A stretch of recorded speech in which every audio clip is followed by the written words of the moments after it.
물리치료사의 역할입니다. 최근 인구가 고령화되고 산업화되면서 전반적인 보건의료 정책이 많이 변화되고 있습니다.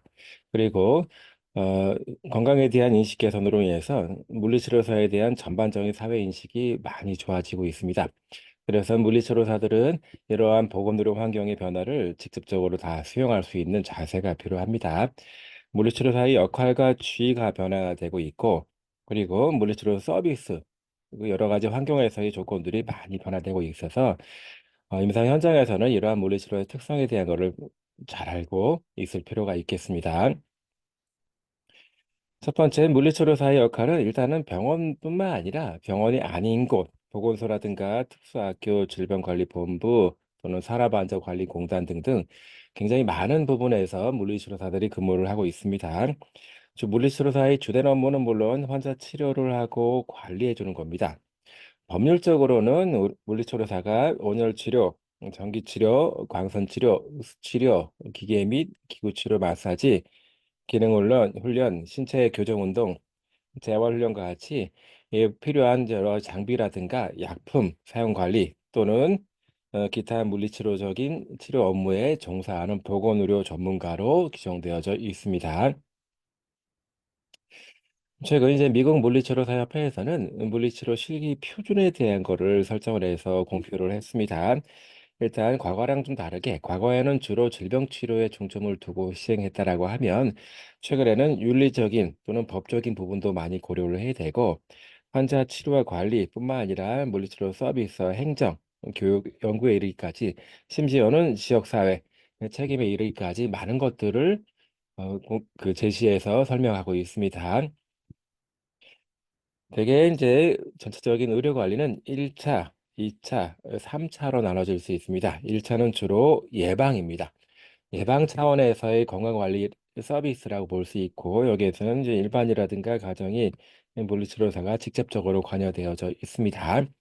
2차 관리는 이제 급성기 치료입니다. 주로 응급실에 가서 치료를 하게 되는 그런 부분들을 얘기하는데, 각각의 전문의와 물리치료사 등등 생명 유지와 관련된 사람들이 여기에 포함되어져 있고, 3차 관리는 급성 치료뿐만 아니라 여러 가지 만성적인 치료 또는 첨단 진단 또는 집중 치료 등등 그 급성 치료 이외의 모든 나머지 것들을 다 총괄해서 이루는 말이라 볼 수가 있겠습니다. 예를 들어 암 관리라든가 여러 가지 만성 질환에 대한 것들이 다 많이 포함되어져 있고 각각이 필요한 전문의라든가 아니면 간호사 또는 물리치료사들이 여기에 해당될 수가 있습니다. 다시 말해서 물리치료사는 1차든 2차든 3차든 모든 의료 관리 분야 수준에서 같이 관여하고 있다라고 생각할 수가 있습니다. 물리치료사는 모든 수준의 관리에 참여함으로써 환자분들이 삶의 질과 질병 상태 회복 등 여러 가지 측면을 좋아지게 만드는 사람이라고 볼 수가 있습니다. 자, 그렇기 때문에 물리치료사는 의사라든가 또는 한의사 등등 다른 사람들, 다른 전문가들의 의뢰 없이도 여러 가지 단계에서, 분야에서, 여러 수준에서 독립적으로 물리치료를 시행할 수 있는 법적인 권한이 필요한 것으로 많이 얘기가 되고 있습니다. 병원에 가게 되면 상당히 많은 사람들이 활동을 하고 있습니다. 예를 들어서 환자 한 명이 입원을 하게 되면 그 환자를 치료하기 위해서 주치의가 있고 담당 간호사가 있고 물리치료사뿐만 아니라 작업치료사 또는 사회복지사, 언어치료사 등등 여러 가지 사람들이 한꺼번에 논의해서 환자분들 관리를 하게 되는데 이런 경우를 우리는 전반적으로 팀 어프로치, 팀 접근법이라고도 합니다. 또는 이제 병원에 오지 않고 병원 이외에 전문 시설에서 건강 관리를 하는 사람들도 있습니다. 예를 들어서 한의원에서 침을 맞을 수도 있겠고, 종종 마사지 또는 카이로프랙틱, 최근에는 이제 필라테스, 요가 등등 관련 기관에서 몸 관리, 건강 관리를 하는 사람들도 있기 때문에 물리치료사는 이런 건강 관련된 모든 사람들과 소통할 수 있고 협력할 수 있어야 합니다. 다시 말해서 물리치료사는 환자분들이 이익과 혜택, 여기서 혜택이라고 하는 것은 몸 상태가 좋아지는 것을 혜택이라고 볼 수가 있겠죠. 그래서 여러 사람들과 같이 협력하고 또는 때로는 환자분들을 직접적으로 교육해서 신체 관리를 할 수 있도록 만들어주는 교육자의 역할도 할 수 있다. 라고 보여주는 굉장히 전문가 집단 속에서의 전문가, 그렇기 때문에 직업의식이 굉장히 투철해야 된다고 볼 수가 있겠습니다. 예방과 건강 증진 측면에서는 과거에는 물리치료사의 역할은 단순하게 병원에 오는 환자분들을 관리하고 치료하는 거에 국한됐습니다.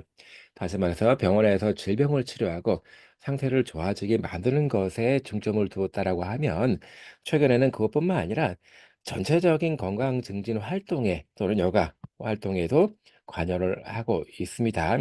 그래서 대체적으로 이제 건강 증진 프로그램에 대한 거를 제공을 해주는 사람으로서 이제 물리치료 서비스를 많이 제공하고 있고요. 환자분들 상태가 어떤지를 선별적으로 검사를 합니다. 그래서 병원에 와야지만 환자이고 병원에 오지 않는다라고 하더라도 몸 상태를 집에서 그냥 견디는 경우도 있고, 또는 병원에 갈 정도로 상태가 나쁘지 않기 때문에 그냥 집에서만 가정 관리만 하는 경우도 있기 때문에, 전체적인 선별 검사를 통해서 신체 상태가 어떤지를 알 수 있도록, 또는 물리치료 서비스가 필요한지, 다른 전문가가 필요한지를 예측할 수가 있습니다. 그래서 전반적으로 예방 활동에서도 물리치료사가 굉장히 중요한 역할을 하고 있습니다. 전체적인 환자 관리 모델은 1차적으로 검진 상태가 어떤지를 보는 거고요. 그래서 검진 결과를 가지고 평가, 어떤 상태인지를 해석하고 평가하는 그런 단계가 있습니다. 평가, 해석, 통합하는 과정을 근거로 해서 이제 진단 단계로 넘어갑니다. 진단, 그리고 진단을 토대로 해서 환자분이 어떻게 상태가 변할 수가 있겠다라고 해서 전반적인 상태에 대한 걸 예측하는 거를 예후라고 볼 수 있고, 그걸 토대로 해서 중재, 치료를 적용하고 나중에 치료 이후에 효과적이었는지 아니었는지를 이제 재평가, 결과를 가지고 재평가를 하게 됩니다.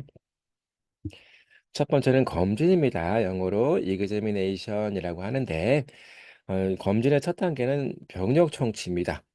환자분이 느끼는 상태에 대한 거를 물어서 알게 되는 과정을 병력 청취라고 합니다.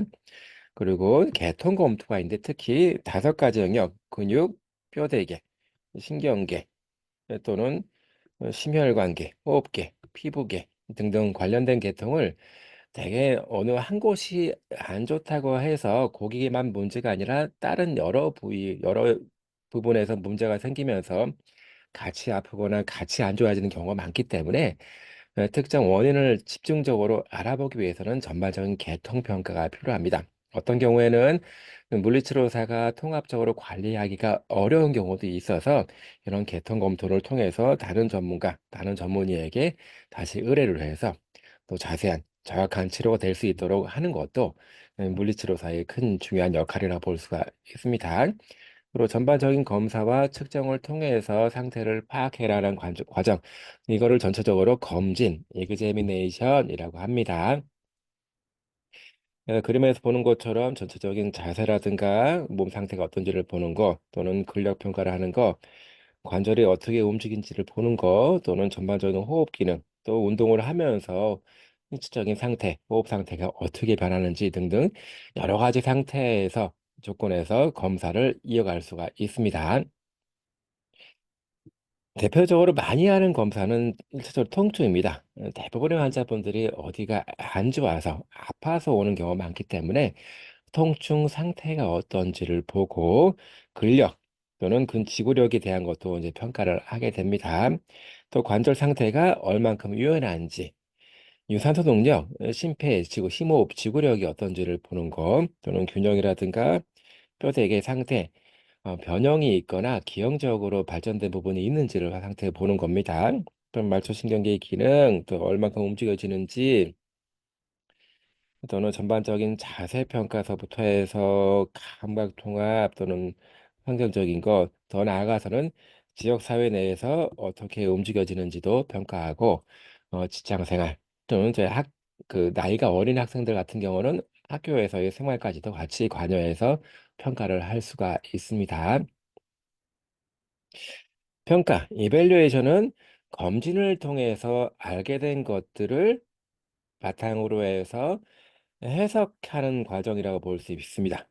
다시 말해서 여러 가지 병력 청취서부터 해서 검진을 통해서 그 결과를 가지고 환자분의 상태가 어떻다라고 해서 해석하는 전체적인 과정을 우리는 평가라고 하고, 이 해석한 그 결과를 가지고 진단과 예후를 측정할 수가 있고, 요거 두 개를 바탕으로 치료 계획을 설정할 수가 있습니다.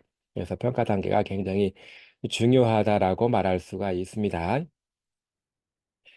진단. 어, 그래서 이제 해석하는 과정을 가지고 진단을 내리게 되는데, 여기서 말하는 진단은 의학적인 진단이 있고 물리치료적인 진단이 있습니다. 예를 들어서 허리가 아프다라고 해서 MRI, 엑스레이 사진 찍어보면 디스크라고 하는 진단명을 내리게 됩니다. 디스크는 척추와 척추 사이에 있는 디스크가 뒤쪽 아니면 옆쪽으로 삐져나가는 상태. 그래서 주변 신경을 눌러서 허리가 아프고 다리가 저린 상태를 우리는 디스크라고 하는데, 이거는 의학적인 진단명이라고 볼 수가 있습니다. 신체 구조와 특성이 이렇게 바뀌어져 있는 것을 의학적인 진단명이라고 그러고, 물리치료사의 진단은 의학적인 진단을 토대로 해서 환자분이 무엇을 못하는지, 다시 말해서 디스크 때문에 다리가 저려서 걷질 못한다. 그러면 우리는 보행장애라고 하는 진단명을 내리게 됩니다. 물리치료사의 진단은 환자분의 기능과 운동성, 움직임에 토대를 두고 한다라고 볼 수가 있습니다. 다시 말해서 검진 결과를 가지고 해석하는 것, 그거를 우리는 평가라고 하고, 평가된 거를 통합을 해서 진단을 내리는 것, 이거를 우리는 진단, 과정, 물리치료 진단 이렇게 얘기를 합니다. 그래서 환자분들이 직접 본인의 상태에서 말하는 거를 우리는 증상이라고 하고, 영어로는 심프톰이라고 합니다. 다시 말해 다리가 저리저리하다, 무릎이 콕콕 쑤신다, 발목이 새끈거린다. 뭐 이렇게 환자분들이 이렇게 표현할 수가 있는데, 환자분들이 말하는 자가 증상들을 우리는 증상, 심프톰이라고 하고, 물리치료사가 선별 과정에서 검진 과정에서 평가를 하는 그런 절차적인 것들을 우리는 징후라고 합니다. 예를 들어서 근육이 조금 뭉쳐 있거나 살짝 어, 약간 찢어져 있는 경우에는 MRI나 CT를 통해서도 알 수가 없습니다. 그렇지만 물리치료사가 특정 움직임을 했을 때 어떤 범위에서만 통증이 나타나거나, 특별하게 어떤 동작들을 잘 못하거나, 그렇게 물리치료적인 평가 절차를 가지고 평가를 하는 경우도 있습니다. 그랬을 때 이 환자분의 상태가 음성인지, 내가 하는 평가에서 음성인지, 양성인지를 가지고 구체적으로 어떤 부분이 안 좋은지를 알아내는 과정을 우리는 징후라고 합니다. 다시 말해서 물리치료사가 하는 평가 절차를 가지고 환자분의 상태를 알아가는 과정을 징후, 이거는 사인이라고 합니다. 이렇게 심부터 사인, 증상과 징후를 가지고 평가를 해서 전체적인 진단을 내리게 됩니다. 진단이 정확해야지만 물리치료 중지 방법, 치료 방법이 정확히 나올 수가 있습니다. 내용은 환자분의 상태가 어떻게 되겠구나, 치료를 이렇게 하면 어느 정도 만에 좋아질 수 있고, 얼마만큼 있으면 걸을 수가 있겠다, 이렇게 전체적인 시간과 향상 정도를 예측하는 단계를 우리는 예후, 프로그노시스라고 이렇게 얘기합니다. 예후를 알게 되면 치료 방법에 대한 거를 구체적으로 결정을 할 수가 있고요. 치료 목표라든가 결과 또는 관리 계획도 설정할 수가 있습니다. 그래서 물리치료적인 진단을 토대로 해서 예후를 하게 됩니다. 목표를 정할 때는 항상 측정 가능한 목표를 정해야 됩니다. 그냥 추상적인 것이 아니라 목표 측정 가능해야지만 이게 치료 후에 얼만큼 좋아졌는지를 알 수가 있습니다. 그리고 전반적인 치료 계획, 관리 계획을 때는 환자와 가족들이 동참할 수 있도록 할 수 있는 부분을 꼭 반드시 집어넣어야 됩니다. 중재, 인터벤션 그러면 직접적인 물리치료 서비스 또는 교육까지도 포함해서 전체적으로 환자분을 관리해주는 프로그램들을 전부 다 우리는 중재라고 하고, 이제 간단하게 치료라고 번역을 해도 됩니다. 그래서 환자 치료를 위해서 물리치료사는 굉장히 많은 치료 테크닉들을 사용하고 있습니다. 중재에서 물리적인 인자치료, 여기서는 우리가 알고 있는 전기치료, 수치료 또는 역학적인, 기계적인 치료 등을 다 포함해서 물리치료라고 합니다. 물리적 인자치료라고 합니다. 인자치료의 목적은 통증을 떨어뜨리는 거, 경우에 따라서는 근육을 전기 자극해서 근육이 위축이 되는 걸 예방하는 거, 그래서 뭐 물, 열, 전기 등등을 활용하는 그런 치료들을 인자치료라고 하고, 도수치료라고 하는 거는 물리치료사가 직접적으로 손을 사용해서 하는 치료, 교정치료도 가능하겠고, 운동치료도 같이 포함해서 도수치료라고 얘기합니다. 운동치료는 직접적으로 운동을 통해서 치료하는 방법입니다. 움직이게 되면 관련된 근육들이 잘 작동이 되고 근육 밸런스 또는 신경 근육 조절들이 향상이 됩니다. 그래서 운동치료가 상당히 중요하게 고려되고 있습니다.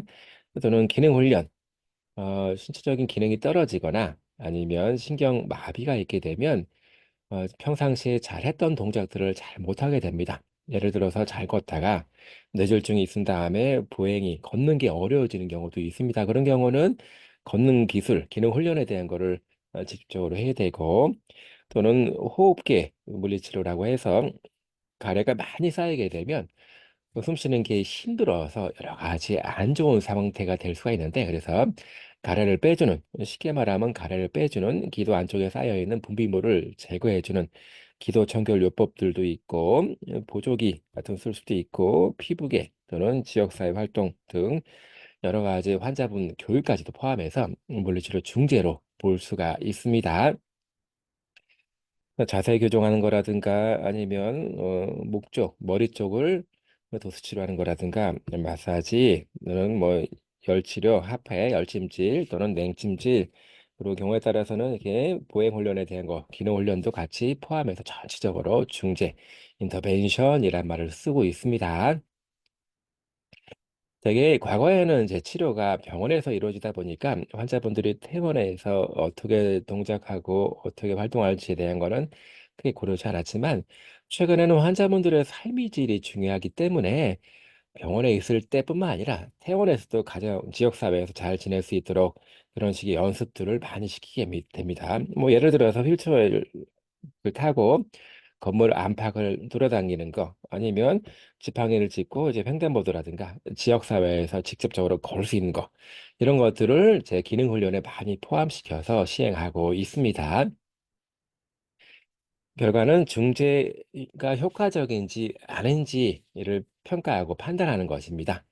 만일에 결과가 좋으면 중재 효과가 의미가 있었다는 것이고, 그렇지 않으면 환자 관리 모델 중에서 검사가 잘못됐던, 중재 방법이 잘못됐든, 결과 해석이 잘못됐든 여러 가지 부분적으로 좀 오류가 있는 거로 볼 수가 있습니다. 평가를 제대로 하고 그 평가 결과를 토대로 치료를 정확히 했으면 당연히 좋아져야 되겠지만, 그렇지 못했다. 재평가해서 보니까 그렇지 못했다. 그러면 중재를 받거든가 평가를 다시 해보면서 특정적으로 또 다른 문제가 있는지를 알아봐야 됩니다. 그래서 일정 기간 이후에 재검진, 재평가를 하는 게 굉장히 중요합니다. 또는 뭐 재검진을 통해서 또 다른 문제가 발견될 수 있기 때문에 그런 경우에는 뭐 다른 건강 전문가, 다른 전문의에게 또 의뢰를 해서 보다 나은 치료를 받을 수 있도록 해주는 것도 중요한 목표가 됩니다. 네, 문서 작성은 상당히 중요합니다. 최근에는 제 문서 얼만큼 환자분 상태가 안 좋고 그래서 어떤 치료를 했고 이런 치료를 해서 얼만큼 좋아졌는지를 보고하는 게 상당히 중요한 절차가 됐습니다. 모든 평가와 중재와 재평가 결과에 대한 것들을 문서로 기록으로 남겨야 되기 때문에 문서 작성에 대한 게 상당히 중요한 단계입니다. 경우에 따라서는 문서 작성이 제대로 되어 있지 않으면 모든 병원에서는 건강보험 심사평가원으로부터 검증을 받고 인증을 받아야 되는데, 모든 인증 절차는 문서를 통해서 하기 때문에 이런 문서 작성이 제대로 되어 있지 않으면 치료를 열심히 하고도 치료비를 청구하지 못하는 그런 상태가 될 수도 있습니다.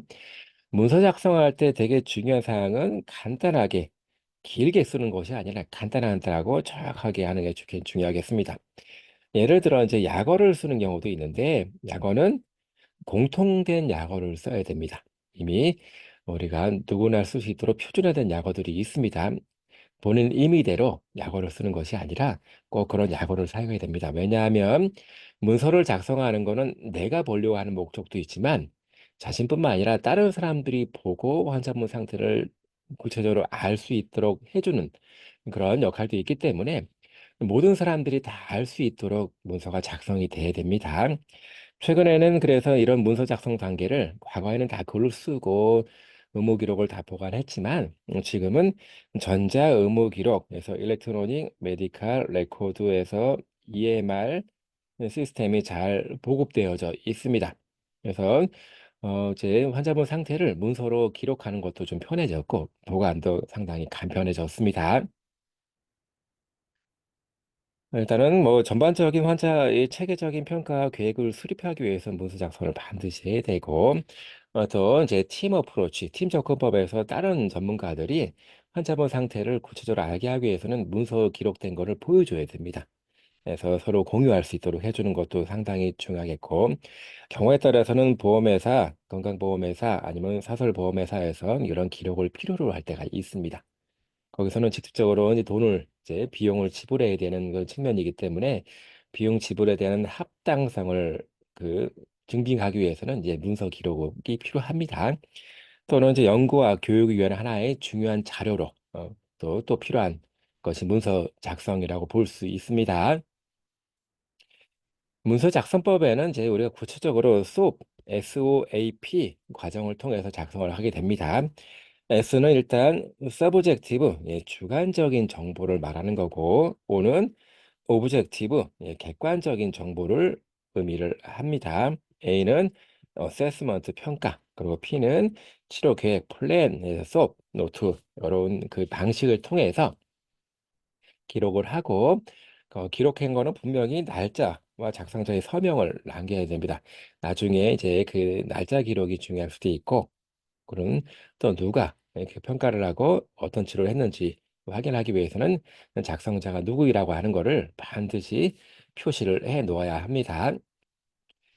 솜노트는 S는 이제 환자분들한테 통해서 나오는 얘기를 볼 수가 있습니다. 우리가 병력 청취해서 물어보고 몇 가지 정보를 알 수가 있는데 여러 가지 이제 그 나이라든가 성별, 직업에 따라서 환자분들이 상태가 좋지 않고 좋고 나쁘고를 예측할 수가 있습니다. 또는 성장 발달 과정, 또는 예를 들어서 당뇨가 있는지, 또는 고혈압이 있는지, 또 이전에 어떤 수술을 했는지, 현재 어디가 아프고 어디가 안 좋은지를 이렇게 물어보고 알 수 있는 그런 정보들이 있는데 이건 또 모두 전부 다 주관적인 정보라고 볼 수 있고 그래서 서브젝티브 S에 해당되는 내용으로 알 수가 있습니다. 오는 물리치료사 또는 의사가 직접적으로 검사를 해보는 겁니다. 예를 들어서 엑스레이, MRI도 객관적인 데이터를 주는 정보이기 때문에 O에 해당이 되는 거고 물리치료사가 어떤 근육이 어느 부분이 특정적으로 안 좋은지를 물리치료 특별한 특수 검사를 통해서 알아볼 수가 있는데 그런 방법을 통해서 환자분이 양성인지 음성인지를 알 수가 있는데 이런 것들은 물리치료사가 직접적으로 해보고 객관적인 데이터를 얻는 거기 때문에 오브젝티브 O에 해당이 됩니다. 그리고 A라고 하는 거는 이런 그 주관적이든 객관적이든 검사, 측정, 정보를 통해서 환자분의 상태가 어떻고 문제점이 무엇인지를 통합하고 해석하는 과정이라고 볼 수 있습니다. 이런 과정을 통해서 진단과 예후를 결정할 수가 있고 또는 이거에 따라서 이제 중재를 어떻게 할지를 대략 예측할 수가 있습니다. 그리고 P, 플랜이라고 하는 거는 평가를 하고 진단을 내렸으면 환자분의 그 장기, 단기 목표를 설정하고 구체적인 중재, 치료 계획을 잡게 됩니다. 이거를 플랜이라고 볼 수 있고 전체적으로 평가 과정 또는 문서 작성 과정은 SOAP, 소프 노트를 통해서 작성을 하게 됩니다. 물리치료사의 굉장히 중요한 역할 중에 하나가 상담입니다. 상담을 통해서 환자분의 애로사항이 뭐고 가장 큰 문제가 뭔지 그리고 환자분이 요구하는 원하는 것이 뭔지를 알 수가 있습니다. 경우에 따라서는 정부 지원이라든가 보험 지원에 대한 것도 같이 얘기를 할 수가 있고 또 마비가 좀 심해서 거동이 상당히 불편한 사람들은 전체적인 가정 또는 여러 가지 지역사회 환경에 대한 것들도 같이 논의할 수가 있습니다. 그 상담을 잘해 줄수록 환자분들이 본인의 상태에 대한 정보를 많이 얻어갈 수 있기 때문에 관리가 수월해질 수가 있습니다. 그다음에는 교육입니다. 교육은 환자 및 보호자분들 그 몸 상태를 어떻게 관리하게 될지 관리 기술에 대한 거를 알려주는 겁니다. 대부분 환자분들이 하루 종일 병원에 있거나 매일매일 치료실에 올 수 있는 것이 아니기 때문에 치료실에 오는 시간 빼고는 거의 대부분의 시간을 집에서 머물거나 지역사회에서 있어야 됩니다. 그렇기 때문에 치료실에서 했던 여러 가지 물리치료 서비스가 집에서도 가정에서도 원활하게 이루어질 수 있으면 가장 좋은 물리치료가 되겠죠. 그래서 물리치료사는 집에서 어떤 자세를 취해야 되고 어떤 식의 동작들을 연습해야 되고 많이 아프지 않기 위해서는 어떻게 해야 되는지 전체적인 것들을 알려줘야 됩니다. 또는 이제 팀 접근법이기 때문에 치료 관련해서 같은 또 다른 전문가들한테 팀원들한테 내가 하는 치료를 지금 교육을 해 줘야 될 필요가 있습니다. 전체 팀원들이 잘 한꺼번에 통합적으로 관리가 돼야지만 환자분들 상태가 훨씬 더 좋아질 수가 있기 때문에 팀원들 교육도 상당히 중요하다고 볼 수가 있습니다. 그리고 비평적 의무는 항상 내가 하는 치료, 내가 하는 평가, 내가 하는 치료가 정말 맞는 건지를 찾아보고 알아봐야 된다는 뜻입니다. 대부분의 물리치료사들은 상당히 많은 물리치료사가 이전에 해왔던 치료 방식대로 그대로 이제 답습을 해서 적용하게 되는 경우가 있는데 그런 경우보다는 과학기술 수준이 계속 발전하고 있고 물리치료 기술도 되게 좋아지고 있기 때문에 더 좋은 치료가 있는지 과연 내가 하는 치료가 환자분한테 적합한 건지를 항상 물어보고 의심을 가질 필요가 있습니다. 이런 것들을 우리는 비평적 의문이라고 하고 그런 의심이 들 때 자료를 훨씬 더 많이 찾아보고 좋은 치료 방법을 또 고안할 수가 있기 때문에 물리치료사한테는 굉장히 중요한 역할 중에 하나라고 보여지고 있고 최근에는 연구에 기반한 근거 있는 치료를 하자 회사에서 에비던스 베이스드 프랙티스에서 EBP에 대한 걸 많이 따지고 있습니다. 이런 것들은 찾아보게 되면 훨씬 더 좋은 치료 방법들을 우리가 알 수가 있기 때문에 이 물리치료사는 이렇게 항상 자기가 하는 거에 대한 거를 입증하려고 하고 알아보려고 노력하는 태도가 필요합니다. 그 또 다른 거는 또 행정입니다. 여태까지는 이 물리치료 행정에 대한 거를 거의 중요하게 고려하지 않았습니다만 최근에는 문서 관리를 통해서 물리치료 서비스에 대한 비용도 청구할 수 있는 거고 전체적인 인력 관리라든가 또는 뭐 소모품 관리 등등 굉장히 많은 것들을 그 행정을 통해서 처리하게 됩니다. 어떤 경우에는 물리치료를 잘 제공하고도 비용 청구가 잘못돼서 큰 의미를 갖지 못하게 되는 경우도 있는데 그래서 물리치료 행정은 상당히 중요한 부분으로 우리가 인식을 하고 있어야 됩니다.